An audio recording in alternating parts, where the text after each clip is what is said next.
Alright, so this was one of the deciding factors for me to remove myself from the band that I had started at one time, the Late Night Drifters, um, in 2010.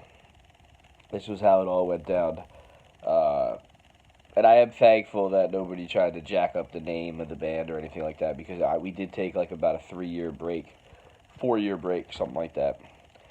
Um, but yeah, this was it, man. This was one of a few issues that led me to just being like, okay, like walking away from it. Well, David Allen Scully, surprisingly or not, was one of our aces in the cut when it came to the summer of 2010 tour. I had booked many years before this. I was the booking agent for, I guess you could call me a booking agent. I was the guy who got the gigs for Soul Plane. I was the guy who got the gigs for the Late Night Drifters. And I needed help with that.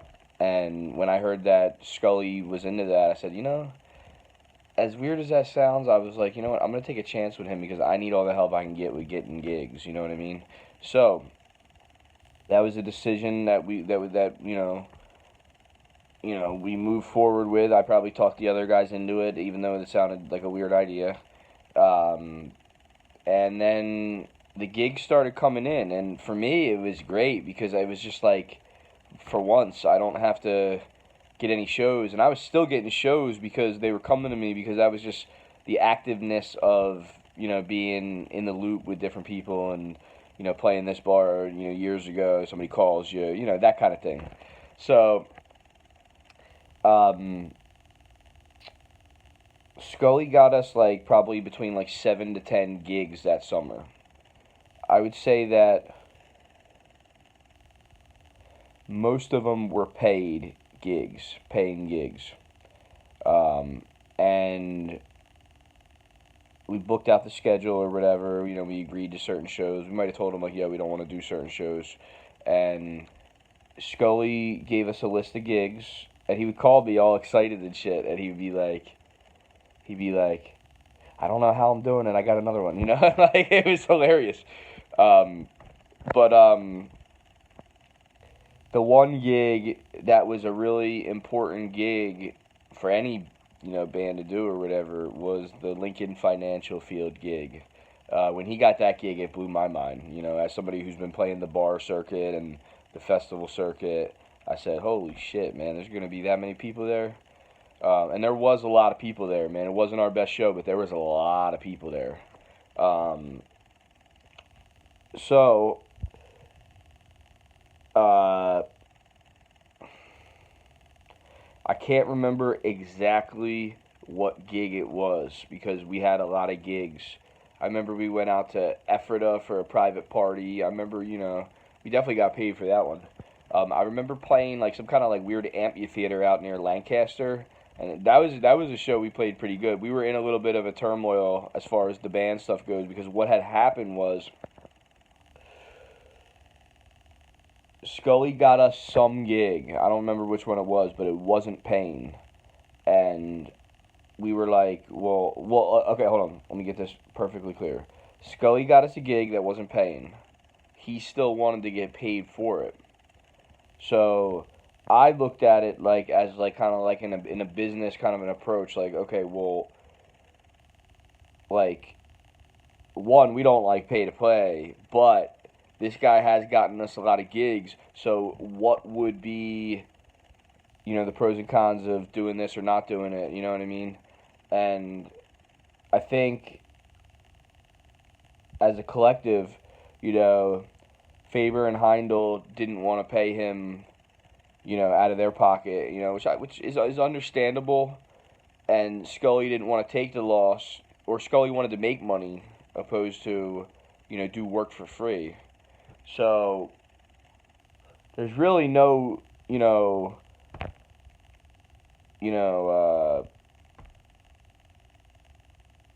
there's really nothing that would appease either of these people. And then, it's just like, do you do it or do you not do it?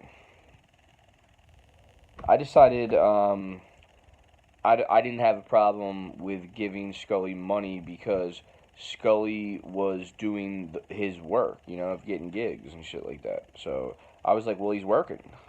And then when it comes to like with Faber and Heindel, they wanted to, you know, do whatever gig or whatever, and then just not pay him, And the way that they were shutting it down became a turnoff to me, being somebody who has done a lot of booking and stuff like that. Like I was just like, whoa. And then the way Scully then responded was like to shit on me about it, even though I was kind of, was willing to, work with him on that. So then that turned me off too. And then, it was just crazy around that time period, man. We were going down to Putski's house to record, and I remember pushing through at that point. And you gotta understand something. At this point, I was going on, fumes as far as, like, I really had no business, pushing as hard as I did around that time, being that my emotional health around that time, you could say personal life, whatever you want to call it, was not good. But I was pushing through like a soldier, as I do. But by the time we were recording at Putski's house, that was a whole nother element of Rubik's Cube that wasn't lining itself up. Putski, is a nice guy. He's got a little bit of ADD going on, shit like that, and is used to working in a different kind of sense than the way we were working at that time. Which wasn't really a bad thing because I wanted to see. That's the other thing. I wanted to go electronic after the Art and Soul record. Like I foresaw like a new sound for us that like we had never done or something like that, and we never got there. Which is a shame because it really could have been cool. But if the other guys didn't want to go electronic, I could accept that. You know what I mean? Those guys are instrument players and shit like that.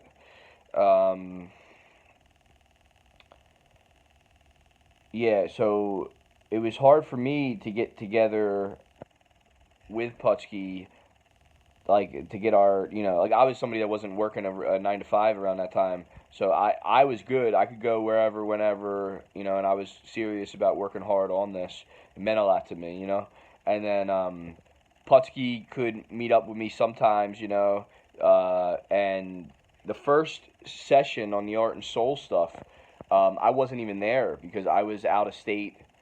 I can't even remember what I was doing. I might have been like up at like Nate Thibodeau's crib or some shit like that in Connecticut or something like that. I was out of state. I remember that.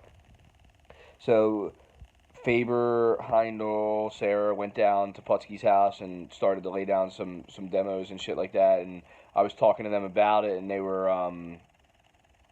they were going to go down there and do their thing or whatever, you know what I mean? And I was like, well, hey, that's cool, man. I was just trying to make everything work while trying to be in a couple of different places at the same time, kind of thing. Whatever you want to call it, being a busy man. But so they laid down a couple tracks or whatever, and then I think we ended up using some, and then we ended up not using some, and maybe had to go back and recut some shit like that. Just recording kind of shit. And see, this is the thing with all this stuff. It's not that it's one thing or like any big things. It's that it's all the little things that kind of just add up. And about doing this music shit in general, it's all the little things that just add up that could just make you crazy, man. This was if my sanity was already almost gone, let's say 2008. By 2010, the not pressures of doing all this stuff, just the annoyance of doing all this stuff was getting to me. And doing a lot of work for no payoff or no reward or no acknowledgments, stuff like that. It was starting to get to me, and then it became clear that Faber was heart wasn't into it the same way mine was, and which was strange to me because I had worked with him for a very long time. I don't know if somebody got into his ear, Sean Heindel, but I do know that around that time I was going down to Putski's house a lot, and I would call him, and he would be like, I'm not really trying to go down there or whatever, and I was, alright, so I'll go do what I want to do then, that kind of thing. There were some times when he did go down there. He might have just been tired of the, all the things that same shit I was getting tired of, which is just doing this shit, just running around the track. You know what I mean? How many times are you gonna get around the track? I don't know. I really don't know, but I'm just airing this whole thing out. So yeah, so that was something that was going on around that time, and then I remember by the end of these recording sessions, I remember like just feeling like I was gonna break, and I remember like doing the session with Sarah, and she was singing stuff all differently and stuff like that. And this was another thing with Sarah, and this is no diss. This is just how it is.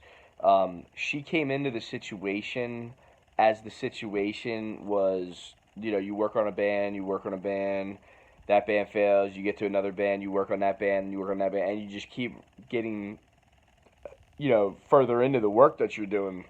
And she came in and was singing really well at my house in Chester Springs, in my garage. She was cutting vocals and shit like that, and it was coming out like magical. It was great. So, what happens when you go and try and recreate that magic, or you try and re-record the songs, turns out a little differently than what you thought. And, we've experienced this so much throughout our musical runs that when this happened, I had already known what it was or whatever, but I think with her, it was like, she was already, like we were a touring band that summer. We were, Me and Faber together had been playing music for a long time, together. Like, we were playing music when we were 16, and if this was 2010, we were probably like 25, 26. So we had been playing music for almost 10 years. So, when it comes to recording, that's some of the stuff that we do well as far as, putting our instruments, whatever, on record or whatever, make sounds. So it wasn't like a disrespectful thing to Sarah, but it was like it was kind of like she was put into a situation that had already moved so far, and when she came in and was singing things differently or whatever, it just was becoming harder and harder than what we either already had or what we because we were playing a lot too around that time. So I'm sure this is the other thing, when you're in a band and it's like, you're getting in there and you're experimenting with sounds and what you want to do and shit like that. If you do things differently every time or every night or wherever you're playing, sometimes that's how you figure out what works and what doesn't. But with some artists, it can also make you overthink things and make you actually perform a little, a step down, opposed to, where, you might have been held up a step higher, you know what I mean? Because of capturing sound or a performance level or a tone thing or whatever it may be. And we were really getting frustrated with that when we were in the studio at Putski's. That's just some musicality shit or some recording shit, But at that point, there was a sense of disorganization inside the whole band, inside the whole project, and it was just getting so hard, And then I remember, like when Sarah's pops passed away or whatever, that was it. I broke, and I really just couldn't go because I just know that I would have fucking broke down in there and caused a fucking scene about fucking, just like how fucking crazy all this shit is, you know? That's just keeping it real.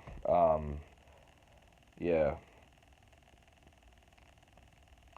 Um, with Faber, I saw Faber at Lou's house one night. They were doing some outside music thing or whatever. And this was crazy. Earlier than the night, me and Jack Donnelly were out at the old McGillicuddy's where we used to play in Drexel Hill on Burmont Road, where they used to have the Battle of the Bands. We were in that with Soul Plane years before this. But it was ironic that we were there, and one of Jack's friends from his camera shop or whatever, for some reason, had gotten into it with somebody, and the dude said something to us and then got kicked out of the bar or whatever, and then we were like, yo, fuck this, let's get out of here. And we were walking to our cars, and I got in my car, I took off. We were going to go over to this house or whatever, you know what I mean? And then Jack's car was like a couple cars down or whatever, so him and his buddy are walking, and then this other guy that was fucking with him in the bar or whatever came up and just started attacking Jack. And it's like, damn, dude, like, what the fuck is... you know what I mean? Like, what the fuck, dude? And Jack could really fight, so Jack's one of the least people I'm worried about when it comes to fighting. But I guess dude, caught him off guard, and Jack was trying to make peace or whatever. So we end up going over to Lou's house. Jack's all busted up and shit. It was crazy, man. And I remember like seeing Faber over there and just being like, this is what I said to him, man. I said, well, actually, you know what? I said this before. So what happened is okay, so after the late night drifter shows fizzled out, we had some kind of booking commitment up at Ridley at Bootleggers. And I think it might have been a gig I got or some shit like that, but we went in there. It was me, Jack, and David Allen Scully. See, that's the thing. We had a bunch of musicians around us at that time, so we could, utilize, whoever wanted to play or whatever, you know what I mean? So we had a Rick Reinhart and a cast of characters show up there. It was me, Scully, and Jack. We went in there and we did some blues and some reggae and shit like that. Some originals, some covers. We mixed it all up a little bit. And Faber and them came out and were supporting and hanging out. I don't know, like... I didn't really used to see like Heindel and those guys really supporting a lot of other bands, so they came to probably check it out to see what was going on, and it was that night where I was like, yo, like I don't really want to do this whole thing anymore, and Faber was like, all right, well we're gonna keep going, like me, Sarah, or whatever, so I was like, all right, well, I don't have no problem with whatever you're doing, you know what I mean. Then I saw him a couple days or weeks later at this Lou party or whatever, and he was acting kind of funny to me, and I was like, well, dude, like I still want to be your friend, dude. And like I said it to him, like I mustered up all the divine energy in me or whatever, and just kind of put my hand out or like my arm out like I was gonna hug him, you know what I mean?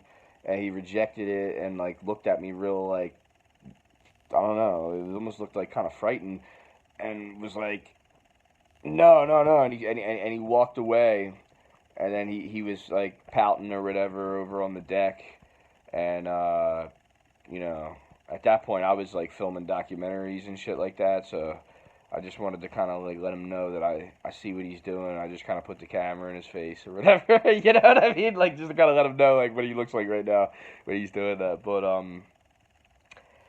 it's one of those things, man. So that's why I like when I see Faber nowadays, and he's like, this is what he says to me. He's like, yeah, dude, but you like know me and shit like that. Like I had done something to him or some shit like that. I'm like, dude, I wanted to be your friend the whole time, dude.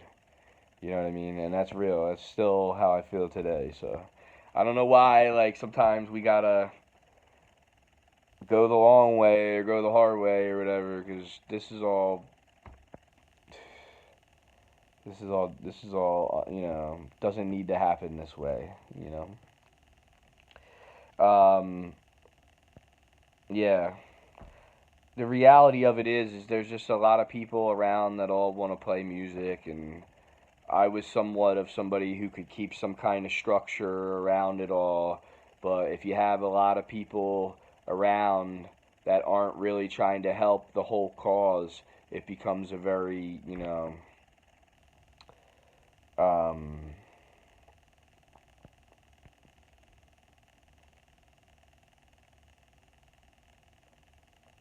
becomes a clusterfuck of craziness. And I was like relieved when I let that go, but it hurt like hell. Just because it was something that I had worked really hard on, but I just couldn't handle it anymore, and that's the truth.